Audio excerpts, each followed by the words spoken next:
Welcome to the show. I'm JJ Flizanes, your host. Thank you for downloading today's episode. Today we're going to talk about epigenetics and Mind to Matter, a new book by Dawson Church. And we're going to get into some science of the law of attraction. And before we get started today, I just want to say, because you're going to get to the end, I definitely want you to buy his book. In the end of the book, he talks about having different practices and exercises that people can do, and that there have been masterminds that have spun up around his book. All of the things that we're going to talk about today, we're going to do live at the boot camp, at the Manifestation Boot Camp, October 11th through the 13th. This is the one and only Manifestation Boot Camp I will be doing. And if you want to be there, if you know you need to be there, please reach out. Don't let money be the reason why you don't come, because there will not be another. There's a reason why I didn't do a virtual ticket for it as well. So it's going to be a very, very powerful weekend of shifting habits, patterns, and beliefs around a lot of the things that you have blocks around. So today's show is extra proof, scientific proof in all of that. And you know that anytime I learn something, I want to turn around and apply it immediately.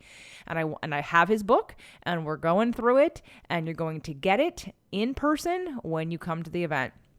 Now, also, I have put up another webinar for those of you that were on the first one, and Mind to Matter is going to also affect and play a role in how we get results with our self-care, our shame and our body shame, and our weight loss and health. But we're going to talk about menopause, and we're going to talk about transcending menopause in a live free webinar on October 1st. And that is at 5 p.m. Pacific time, 8 p.m.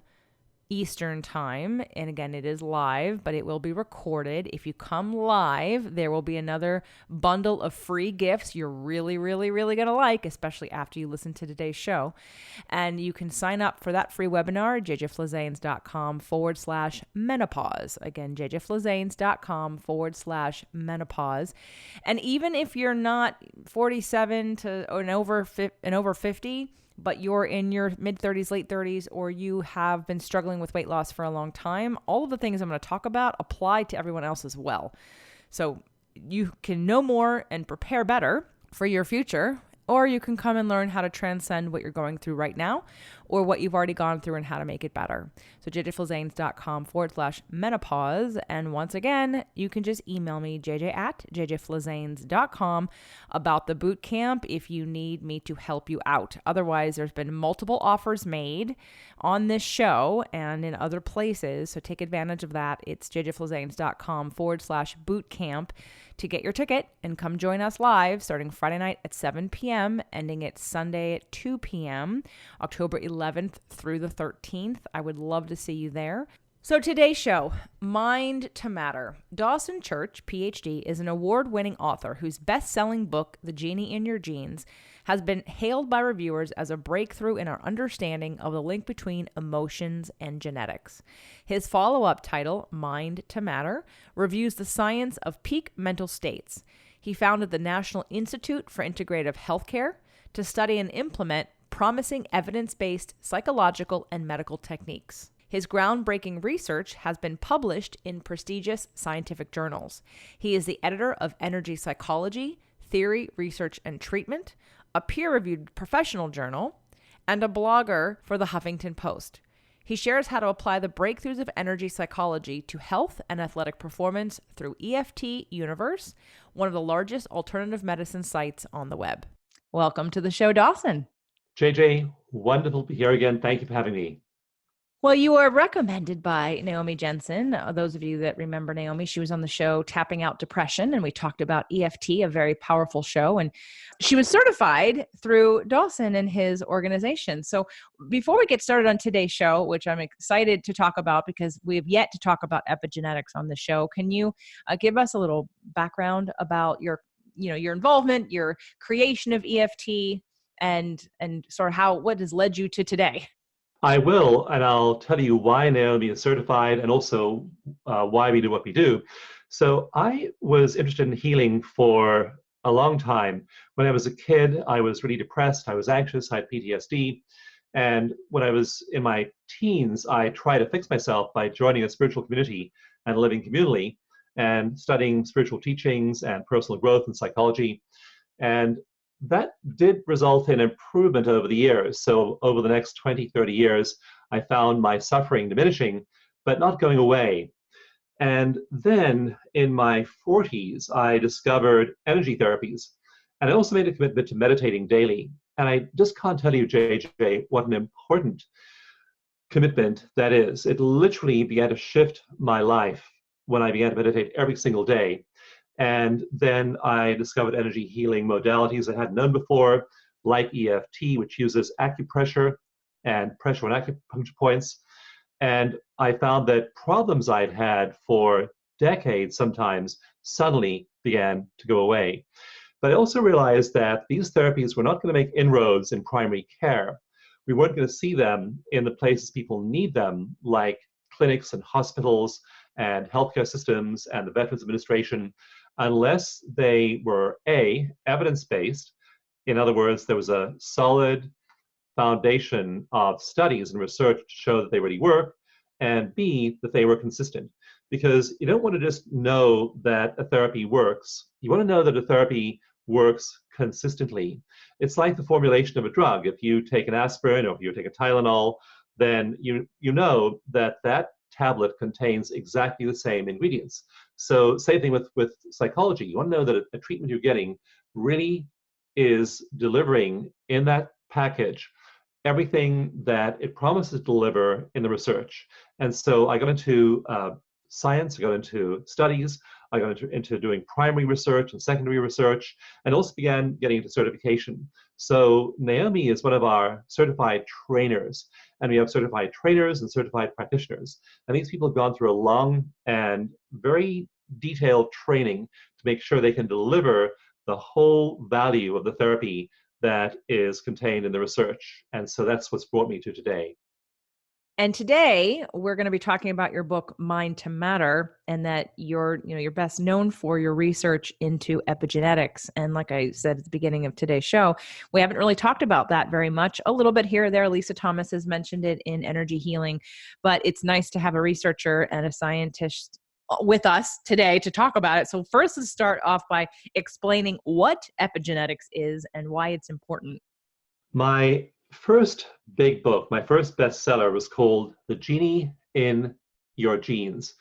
And the idea behind that book was that your emotions, your feelings, your spiritual life, your quality of experience is having an effect at the level of your genome.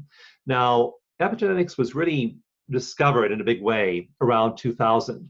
And researchers found that if they did minor changes to the diet of rats or other studies, mice, that these rodents changed dramatically. In one famous study, which made the front cover of the journal Science, researchers tweaked the diet a little bit of this group of rats, and they epigenetically inserted a tag on the genome. So again, there's no change in the DNA. The rat's DNA was exactly the same, but the rats with this little molecular marker on the DNA, they had no obesity, no cancer, and lived twice as long as the other group. And that was a stunner to science. That study dropped like a bombshell into the popular awareness that just by tweaking the genome epigenetically without actually changing the genome, the DNA sequence, that you can make these huge changes in the health of mammals. Later on, other researchers began to discover that you could do the same thing with humans, and that just shifting the human experience in some small way could either insert these little molecular tags on genes or remove them from genes, and that had a big effect. And so the culmination of this was a series of studies of EFT, where we looked at the effect of EFT, which usually uses tapping on these acupuncture points. And so in one study I did, we took veterans who had very high levels of symptoms of PTSD, like flashbacks and nightmares, intrusive thoughts, insomnia, and hypervigilance. And we gave them 10 EFT sessions we'd already done randomized controlled trials showing that these veterans got a lot better after EFT and their symptoms went away. But in this second study, we looked at their levels of gene expression, and we found exactly what we'd expected to find, which was that these epigenetic markers are being shifted in their bodies and their gene expression starts to alter. And then the final study in epigenetics and energy therapies that I wanted to draw attention to was a study of normal psychology patients who got a really detailed and careful and expert EFT tapping session, just one session. And the researchers found that between the beginning and the end of the session, that 72 genes changed expression. Now, this again was stunning to think that a behavioral therapy, no chemicals, no drugs, just shifting your experience through tapping in 1 hour. So this is not 10 weeks, this isn't 10 years, this isn't 10,000 hours. Just 1 hour of EFT was able to shift the expression of 72 genes. So in these ways, we're learning now and developing the tools to measure in science the effects of yoga and grounding and meditation and all kinds of non-intrusive, highly beneficial behavioral, spiritual, emotional interventions on the genome. And that's just what's so exciting about science today is we're showing epigenetically that these kinds of practices have huge effects on the body. Was there a follow-up study to the one session for the 1 hour of EFT in terms of the 72 genes had changed their expression if people continue to follow up? So I'm thinking of a situation where, someone does something one time and it shifts it temporarily, or does it shift it permanently? And is that dependent on whether or not they continue with that said treatment, whether it be EFT or meditation, or has there been any studies that show that someone, had only did it once and in a year, maybe only a few genes reverted back or changed again? What has there been any research on that? Yeah, two things. One is that in that same study showing that 72 genes changed in 1 hour of EFT, the researchers tested people again as a follow-up and found that even later that 38 of those genes had retained their differential gene expression. Also, in the studies of veterans, we found that when we looked at them 6 months later, we weren't testing their genes 6 months later. We were, though, testing their symptoms of flashbacks, nightmares, and so on. And we found that even 6 months or 12 months later, their levels of symptoms remained lower, implying that their gene expression had not changed. So for most people, the change, once they have released the emotional impact of those negative memories through EFT, the effect remains and is stable over time. I love EFT, and I linked it to, in the show with Naomi, I linked it to EMDR. So eye movement desensitizing reestablishment, which she said there was a connection there. And because I'm a big fan of therapies that obviously interrupt certain brain waves and patterns, create new neural pathways, things that change behavior that aren't just about the conscious brain, right? The 12% of our mind that people tell their stories and have their wounds because we're not moving any energy when we're just in the conscious mind. So I'm always interested in looking for things like this that can actually move the needle faster for people who are struggling with things. But I also at the same time wanted just to make sure that we're also recognizing or looking at, some people do energy healing and they have sort of a relief in the moment, but then they revert back to sort of the belief system or the conversation in their mind, some of those subconscious patterns and beliefs. So being able to laser through those so that way we don't revert back, or look at what other therapies could we be using, what other things need to happen in order to continue the progression. Because Yes. I think up until now, a lot of people, and I love this conversation of gene expression and epigenetics, because most people do realize to a certain degree that everyone has the ability to have cancer, so to speak. We all have a cancer gene potentially of some kind somewhere in our bodies, or we're introduced to environmental stimulus that could help us create cancer. But the difference is whether or not whether that gene is expressed or not is based on the environment that we're in. And so we have so much more control than we know to actually express these genes. So I want to talk about that a little bit, because I know obviously your book must address that, Mind to Matter. The act of being in that conscious mind only and then telling your same old life story over and over and over again is to strengthen those patterns. And so we find, for example, in veterans, we find that if they tell a story over and over and over again, those neural pathways become bigger and stronger. And so what you see in studies of veterans is that if they're simply repeating the past, and this is true of all of us, everything we're doing is triggering neural plasticity and gene expression. And that means, virtually every thought we have is triggering something, some sort of change in our body. And so if you tell that story over and over and over again, then those connections get stronger. I remember a veteran I met at a VA gathering, a treatment circle, and his name was Sam. And he turned to me when I walked in the door, introduced himself and said, "Hi, my name is Sam. I'm a disabled Vietnam veteran." And I greeted him, introduced myself to him. He then turned to the next person coming in through the door and said, "Hi, my name is Sam. I'm a disabled Vietnam veteran." He then turned to the third person and said, "Hi, my name is Sam. I'm a disabled Vietnam veteran." And that was his chant, and that was his identity, was Sam, disabled Vietnam veteran. Now, when you stay in that identity year after year, decade after decade, then what happens is those neural connections become stronger and stronger and stronger, and your PTSD can get worse and worse and worse. In fact, research shows that people with untreated PTSD often do get worse after time. One famous study, for example, of World Trade Center first responders found that about half of those diagnosed with PTSD were diagnosed not after they were working in the World Trade Center disaster, but 2, 3, 5, 10 years later. They looked fine after the event. PTSD was not evident there, but then 3 years later, 5 years later, 11 years later, people began to have flashbacks and nightmares and symptoms. And so PTSD, if you send signals through that neural wiring over and over and over again, it gets stronger. It actually starts to degrade the memory and learning centers of your brain as you repeat the past. Now, that's an extreme example, but it's true for all of us to some extent.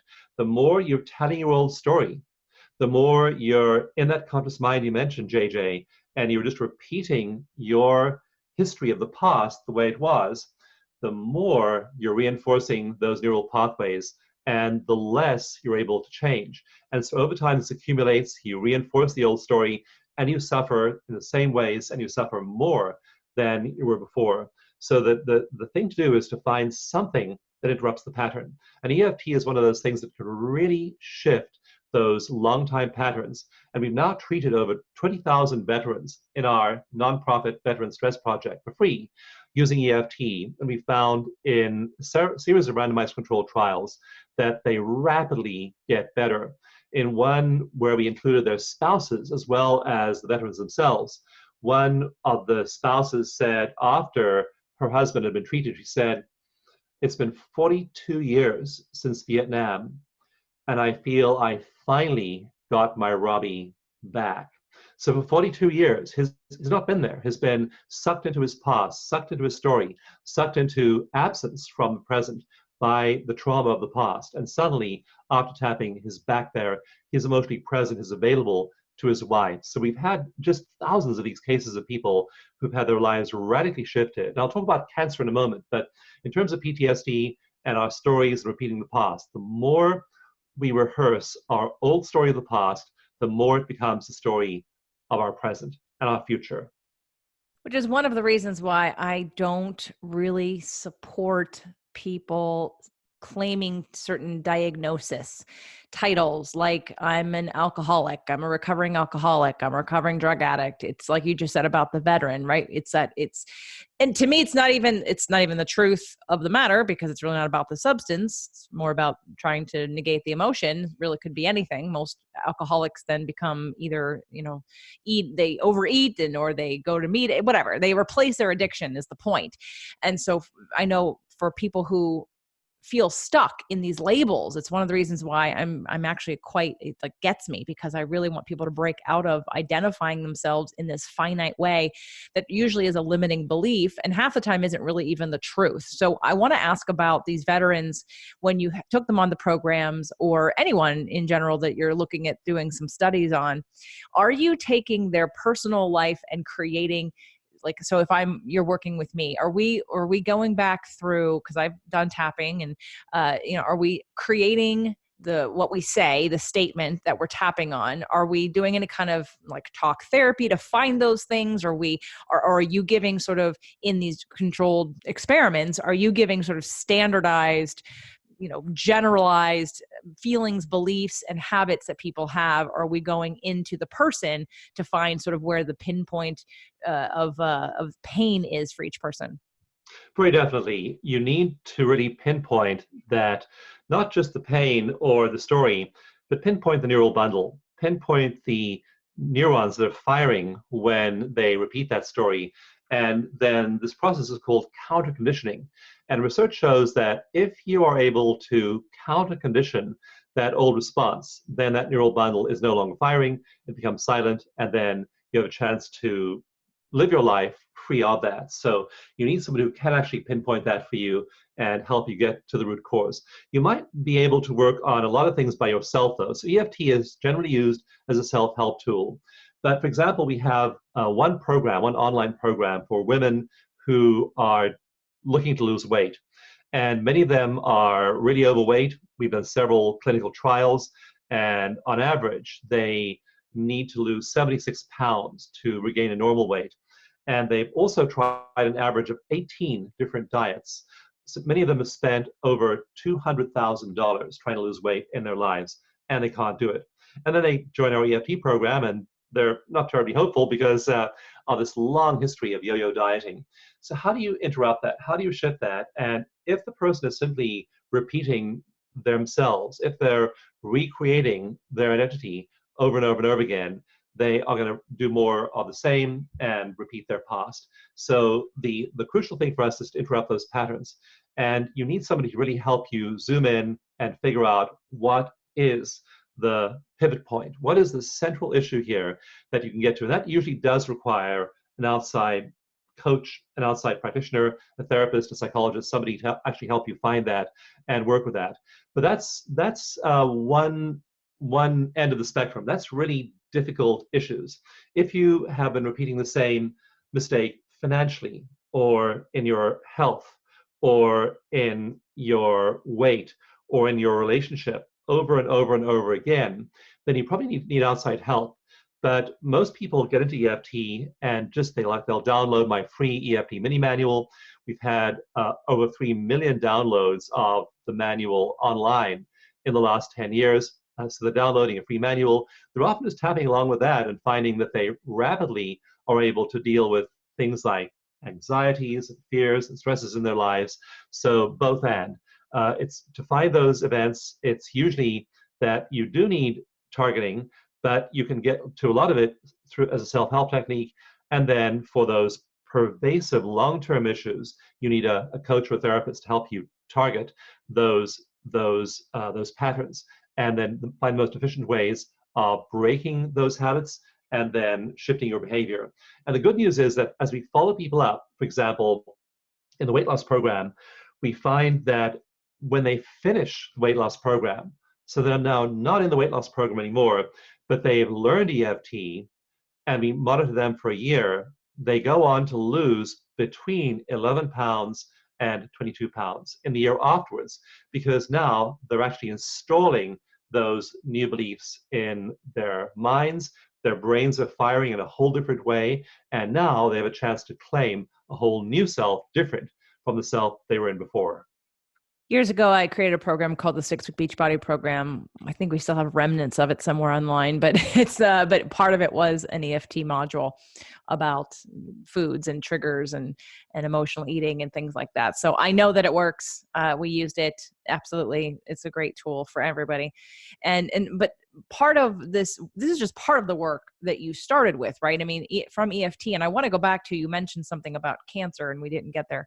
We were looking at gene expression, and I went on my rant about addiction and labels, because I really don't like labels, because I think it's also in the eye of the beholder. Somebody can say, I think you're this, and I look at astrology and say, of course they're that, because that's what their sign says. And to me, there's nothing wrong with it. It just is something different. So let's go back to the point you were going to make about gene expression and cancer. I wanted to tell a story because I've mentioned a couple of people like Sam up to this point, but in my books, like Mind to Matter, it's full of science. There are over 400 scientific studies that are covered there. In my earlier book, The Gene in Your Genes, there are maybe 600 studies that I cover in terms of epigenetics and healing. But there are also stories of people in each book, because I feel as though telling personal stories of people who use these methods and then seeing their lives transform is so impactful emotionally on us. And so one of those stories was actually a close friend of mine, and she was diagnosed with cancer, breast cancer, and the doctors found a lump on her right breast. It was eventually measured at about 2 inches, 5 centimeters in diameter. This was a large tumor, and the first thing that they look for in that case is metastasis. Has it moved to any other part of the body? Has migrated? And so they found that all of the lymph nodes under her right armpit were swollen and inflamed, indicating cancer had moved into her lymph system. Now, when it gets into your lymph system, it then can move rapidly around your body. Your lymph glands, lymph system is like your bloodstream, and so it can move to different sites, distant sites in the body quickly. And sure enough, they then found 3 spots of inflammation on her right lung. So this was a serious diagnosis. In fact, it was so serious that the doctor said to her, when she got the final word about it at the cancer clinic she was being treated at, the doctor said, normally we would be scheduling you for chemotherapy and radiation, a long course of both. But this is so serious, I want you to go straight from my office today to the radiology department to get your first radiation treatment. And my friend Beth, who was obviously shocked by the diagnosis, to her great credit, said that she needed time to reflect, time to talk to her husband, time to talk to her advisors, and really think about what treatment course was best. So Beth did not get a biopsy. Beth did not get a treatment plan right away. She then phoned me. She phoned other people, other friends. She emailed us, and she got a lot of opinions. She wound up getting, I think, 5 medical opinions. And she decided, before plunging into chemotherapy and radiation and surgery, she said, I'm going to see what I can do by applying all the energy techniques and stress reduction techniques I know are out there. So she did almost everything you can think of. She got rid of all of her stresses in her life. She turned off the alerts on her cell phone. She quit watching the news, quit any kind of negative or stressful media. She got rid of stressful people in her life. She used to volunteer for a lot of charities, and so Beth just resigned from the boards of those charities. She began to do intensive energy work, energy healing. I and my wife did distant EFT, surrogate EFT with her, with my wife being Beth, imagining she was Beth, and then us tapping for Beth and those cancer cells. And then she did Qigong. She got external energy healing methods like Reiki. So she really focused on shifting her energy. So she got the diagnosis in March of 2017 and went back into the cancer clinic in May of 2017 for a new round of tests. And those tests found just 8 weeks later that the tumor had shrunk from 5 centimeters to 1.4 centimeters, and that all of the lymph nodes under Beth's right armpit were all normal, all free, all clear, all free of those cancer cells. And so it was just a remarkable shift. and in only 8 weeks. Now, of course, the doctor said, well, the tumor is still at 1.4 centimeters. We need to operate on it still. But Beth and other doctors have said, we think the tumor died and it's just being steadily removed by your body. That's why it shrunk by 2/3. So Beth elected again not to have surgery, and eventually blood tests showed that Beth was completely cancer-free. So that's the power, epigenetically, of these therapies, of these techniques like EFT, like energy medicine, like EMDR on our bodies. In that study of EFT, which showed 72 genes being regulated by an hour of EFT, among those genes were genes that code for suppressing breast cancer tumors, also suppressing prostate cancer tumors, also suppressing throat cancer and bowel cancer tumors, also for things like regulating your metabolism, also supporting the growth and memory centers of your brain, the white matter in those parts of the brain. So again, those 72 genes were fulfilling very important cell functions, all of which have to do with making you happier and healthier. And so think about this, changing 72 genes in your body with 1 hour of a totally non-invasive self-help technique. This is just a miracle in terms of our ability to shift our own health and really change our whole life outcome purely through energy, like Beth did. That's a great story, and I'm sure it's going to give a lot of people a lot of hope. I want to know sort of a scientific question of how many, like, have you studied, let's say, 20 cancer patients, and out of the 20, how many of them either reversed or, changed their diagnosis? We haven't done cancer studies. So we've done these cancer gene studies, but not studies with cancer patients because it's very, very hard to get permission to do that from institutions. Basically, in the US, there's a gold standard of cancer treatment. It's chemotherapy and radiation. If you suggest that people might not get that, usually an institution will just turn you down flat. So it's not usually possible to study cancer patients directly. I didn't know if maybe people were coming, on their own, not necessarily through an institution, but through, just knowing, like, if you have a network of people and you've referred 10 people with cancer. I was wondering if there was a ratio of success, if you will, because for some, when you were listing all the things that she changed, I thought, well, why was she listening to the news in the first place? I Because, know. right? I mean, of course, things like that would cause cancer. So of all the things that you listed, I was kind of doing myself comparing here of checking all those lists and going, okay, well, yeah, I don't do that. I don't do that.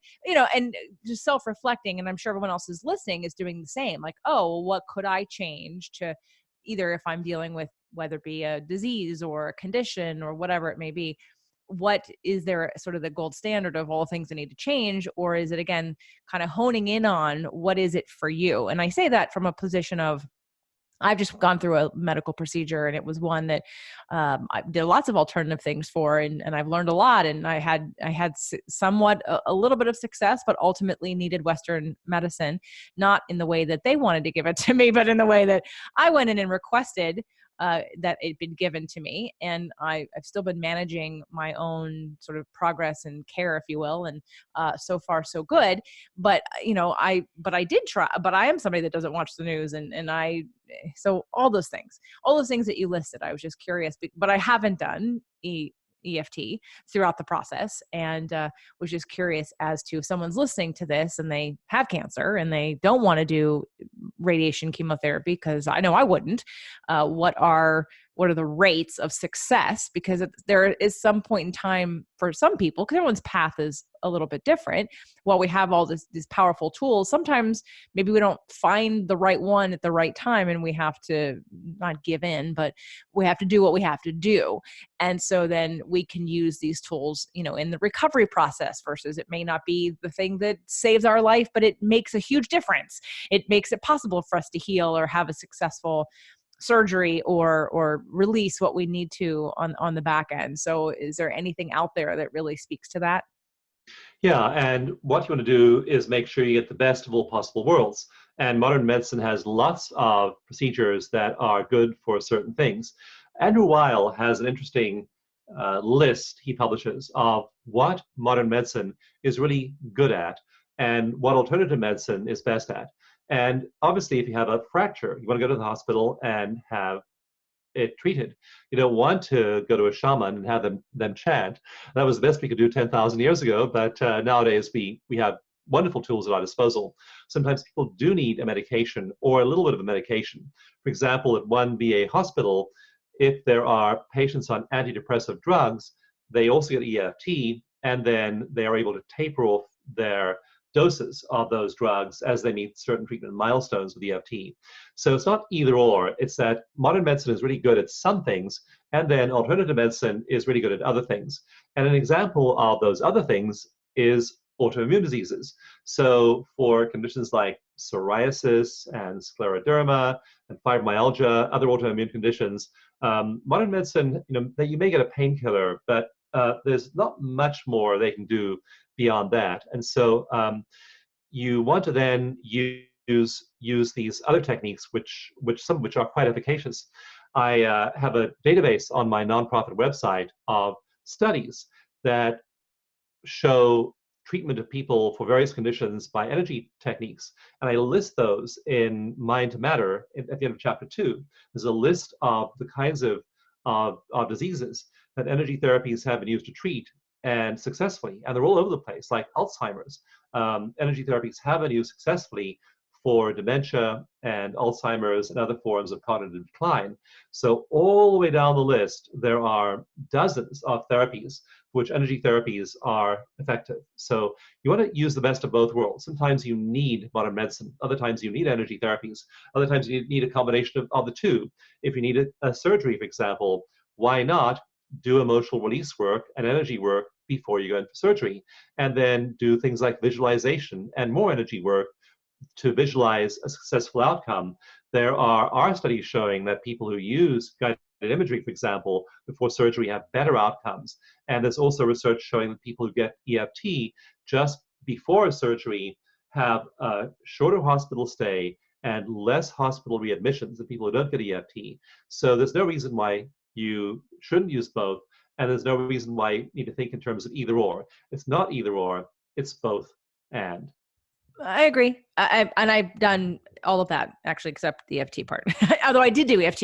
In fact, I think I did EFT on the way to the hospital, or I might have done it at the hospital. So, but yeah, but I'm just curious as to, and I would love to see that list, and would love to see Dr. Weil's list of what Western medicine is really good at, and what energy medicine is better at. And some of those things make complete sense to me, and I understand that. And I would just be curious to find whether or not what I just went through is on the list of Western versus Eastern or alternative.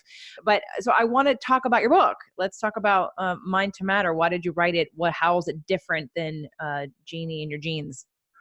Well, Genie and Your Genes is all about epigenetics, explaining what epigenetics is, then going through the physical shifting of the genome externally, which produces epigenetic changes, and then going on to emotional and spiritual experiences and how they affect gene expression. And then Mind to Matter followed very logically on from that, because Mind to Matter is really an exploration of what we can change with our minds. And the example I use in the first chapter is I tell a story of a time when I was under a tight deadline for finishing a book. And I wasn't getting very far with the completion of the book in my office and in my regular work life. So I just left. I went to Hawaii for a couple of weeks and just gave myself the time to write the book. But every day I'd leave the condo for a little while and I'd go and play in the ocean. I love snorkeling and scuba diving. And so what I would do is I'd rent a Jeep. I would drive to some beautiful beach and just spend an hour or two scuba diving or snorkeling, and then go back to the Jeep, back to the condo, and resume writing. And this one particular day, I was at this beach called Lawai Beach, which has an offshore reef. And it's a big, big area. People go snorkeling. It's maybe 2 or 3 acres in size. And so I spent a delightful hour and a half just diving down to the bottom, swimming all over this big bay up to the reef and between the reef and the beach. And it's about 6 to 12 feet deep. It's full of coral heads and beautiful rock formations on the bottom. And I just dived down to the bottom, back up to the top, and had a blast, and then headed back. So when I got back to the Jeep, I put my hand into my pocket of my bathing suit to pull out the keys, and the pocket was empty. And so I was thinking in my mind, okay, not only is there no way of getting into the Jeep, but I clipped the key to the condo to the same keyring. So now I'm locked out of both the Jeep and the condo. And I looked back at this huge expanse of bay, thinking that somewhere in the several acres of bay, 6 to 12 feet down, there were two tiny keys. But I didn't panic. I really stayed in my heart. I called the keys back to me in my consciousness, and I stayed in this coherent state. And Mind Matter talks all about being in a heart coherent and a brain coherent state. So I stayed in that state, and I swam all around the bay looking. But of course, I realized after an hour or so, dusk was falling, was getting dark. I realized it was just an impossible task to find the keys. So I began to swim back toward the shore, and I saw a man with three young sons, teenage boys, who was just getting into the water, and they'd been swimming around for just a few minutes, a last minute swim before it turned dark. And I got an intuitive nudge to go up and talk to them. So I swam up to these four people, and I said to them, I noticed you guys have been diving to the bottom. Did by any chance any of you see anything, find anything on the bottom of the ocean? And the youngest boy held up my keys. And so I've had so many synchronous experiences like this, JJ. And it's like logically, this is impossible. But every day, every week, every month, there are so many of these that I begin to think about what is it that about the universe and about our lives that gives us these opportunities. So in Mind to Matter, I explore what's possible for you and what's impossible for you. It's easily possible to make a cup of tea. If I want to manifest a cup of tea, I go and turn the kettle on. Super easy. If I want to, though, manifest something really difficult, really big, really enormous, it can reach the realms of impossibility. If I want to just build a skyscraper in a week, it's impossible. You can't do that. But what can you do in between the cup of tea and the skyscraper? And the answer is a lot. And most people are inhabiting only a tiny fraction of their potential for creation. And so Mind to Matter asks, what does science tell us about that middle ground? What does science tell us we can create?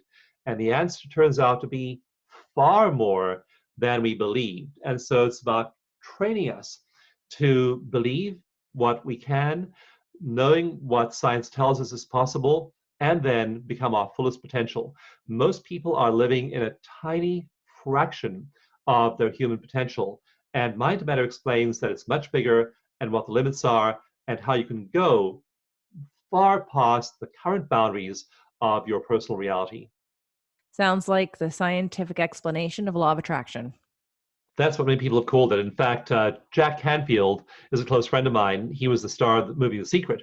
And he said that it's where the secret meets the scientist, and it's all the empirical evidence for thoughts to things. Now, I want to just clarify that this is not an automatic process. I explain why some people are able to manifest all kinds of things. They're just manifestors. People are just automatic manifestors. There are other people who try and manifest who fail over and over and over again.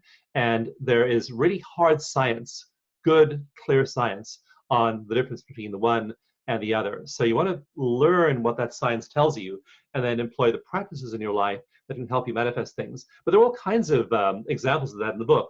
One simple example is a young man who was a freshman at MIT, and he was assigned to be an assistant at a lab.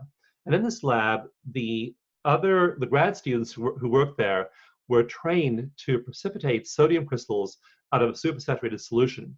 And the lab director knew that this was a really hard test, and it was one of the tasks they had to do before graduation.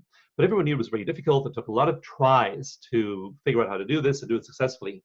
But this young man joined the lab, and he knew that people were supposed to do this one procedure in the course of their time there. So someone told him, oh, among the things they do at the lab is they precipitate crystals out of supersaturated solution. So he read the instructions and he grabbed the ingredients and he did that. And the lab director came by and said, what are you doing? What have you done? And he said, oh, I read you guys are supposed to do this, so I just did that. And she said, you did that the first time? And he was, yeah, I just read the instructions. It seemed very simple, and I did them. So he did this impossible thing. And there are lots of studies, lots of stories from chemistry of how people are able to do this. And chemists often are, it's like a dark secret in chemistry. There are some people that are already good at producing reactions and chemicals, others who are very bad at doing it. And so this young man hadn't got the memo that it was difficult yet. He didn't know it was difficult. He knew it was possible, and so he did it. And there are hundreds of examples, both in the book and outside the book, of people who, by just not believing in their limitations, are able to do things we think of as being difficult or impossible. Absolutely. When you were before you said that he wasn't given the memo, I was thinking because no one told him it was hard, so he expected it to be easy, and therefore it was. And that's part of it. And what I love about sounds like what Mind to Matter has. I'm that sort of intuitive believer. When I hear something, I always joke about Bruce Lipton's book, Biology of Belief, because it's one of those books that I have it. I'm staring at it right now. Haven't read it, at least not all of it, because I'm like, yeah, I don't need to be told. I don't need to be sold. I get it. I understand this. I intuitively know this. I have a deep knowing of this. It's the same thing what you're talking about, gene expression, epigenetics, right? The expression of our genes. But there are people that don't believe it, that need to be proven by the studies that you're doing, which is awesome because we need people like you out there, because there's not a lot of people like me out there who hear it and intuitively go, yep, I know that's true. It makes sense to me. It resonates. It's a deep knowing, and I don't need the proof. But a lot of people need the proof. Our system needs the proof. Our Western medicine needs the proof, and people need to be shown that so that they know what's possible. Because in order for them to believe and therefore implement and try and possibly live, they need to be brought into belief by what you're doing. So I really appreciate that you have written the book and that it's out there. And I would encourage everybody to get it. What would be the best place for them to get Mind to Matter? Through my website, the website's name is mind2matter.com. And if you go there, you can download a couple of chapters free. You can read the reviews. You can also, we have contests running periodically for people who are involved in the book, because what's happened is a big community has sprung up around the book in the year since it was published. Now it's out in paperback, and there are people forming reading groups, people forming masterminds, because there are techniques in the book. There are about 30 techniques for catalyzing these kinds of changes. You want to learn and study what these techniques are. Again, people who just intend, like this one study, for example, showing that people intending to produce a change in the shape of molecules are not able to do it. But people who are intending to produce that change in a molecular shape and who are in this coherent state I mentioned are able to do it.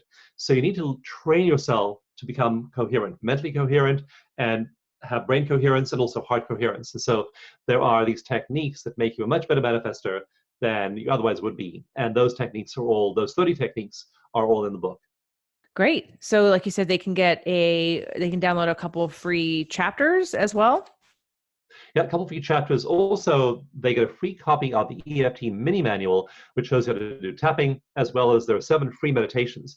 And those meditations have now been listened to by about 60,000 people. So it's been remarkable how many people are using those meditations, because these meditations help you achieve that mental coherence in which people can manifest. So we've got those coherence meditations on mind2matter.com.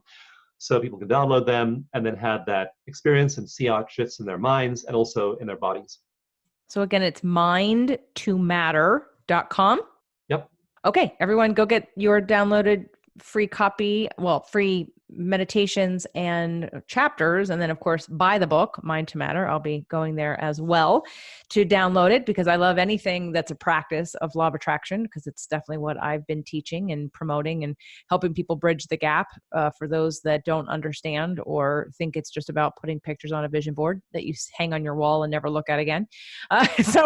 So part of my mission is to bring some of that to everyone's awareness. And I have a feeling your book will also add to the depth and the success of all of that as well.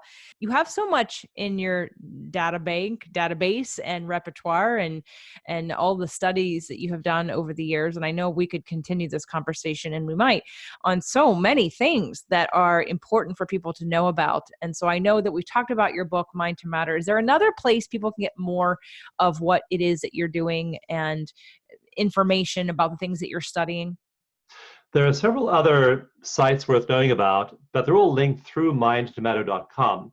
One is the Veteran Stress Project. And if you know a veteran who is suffering, please do refer them to the Veteran Stress Project. And again, that link is at mindtomatter.com.